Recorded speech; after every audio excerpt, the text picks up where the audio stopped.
कोल्हापूर महापालिका निवडणुकीसाठी जागा वाटप आणि अन्य विषयांवर चर्चा करण्यासाठी महायुतीमधील घटक पक्षांच्या प्रमुख नेत्यांची आज बैठक झाली. हमखास निवडून येण्याची क्षमता असणाऱ्या उमेदवारांचा सर्व्हे आणि यादी तयार करण्यासाठी एका उपसमितीची स्थापना करण्यात आली आहे. या समितीचा अहवाल आल्यानंतर 29 डिसेंबरपर्यंत महायुतीच्या उमेदवारांची घोषणा होईल. कोल्हापूर महापालिका निवडणुकीसाठी आज वैद्यकीय शिक्षण मंत्री नामदार हसन मुश्रीफ यांच्या उपस्थितीत महायुतीमधील घटक पक्षांची बैठक शासकीय विश्रामधाममध्ये पार पडली. यावेळी पालकमंत्री प्रकाश आंबेडकर, आमदार राजेश क्षीरसागर, आमदार अमल महाडिक, प्राध्यापक जयंत पाटील उपस्थित होते. याच बैठकीत विजयी होण्याची क्षमता असलेल्या उमेदवारांचा सर्व्हे आणि यादी तयार करण्यासाठी एक उपसमितीची स्थापना करण्यात आली. या समितीमध्ये शिवसेनेकडून ऋतुराज क्षीरसागर, माजी नगरसेवक सत्यजित कदम, शारंग देशमुख यांचा समावेश आहे.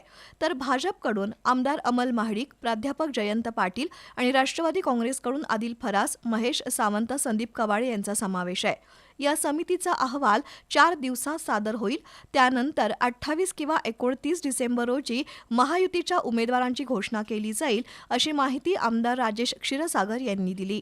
आज झालेल्या बैठकीमध्ये महायुती अभेद्य असेल असं ठरवण्यात आलं आणि त्याची उपसमिती एक निर्माण करण्यात आली की जी 81 नगरसेवक जे पुढच्या काळामध्ये घडणार आहेत त्यांचा अभ्यास करून ज्या पक्षाकडे निवडून येण्याची क्षमता असणारे उमेदवार त्या ठिकाणी असतील याची एक यादी आमच्याकडे तयार करून ती उपसमिती देईल आणि त्यानंतर मग आम्ही सर्वजण मिळून कुठल्या पक्षाला किती जागा द्यायच्या यावरती चर्चा करून आम्ही माहितीवर शिक्कामोर्तब करून आम्ही साधारणतः 28 ते 29 तारखेला माहितीची यादी आम्ही जाहीर करू.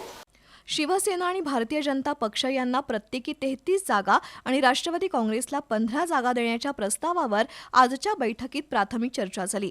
तसंच महायुतीमध्ये बंडखोरी होऊ नये किंवा नाराज गटाची समजूत काढण्यासाठी त्यांना विविध पदावर संधी देण्याबद्दल या बैठकीत चर्चा झाल्याचं समजतंय.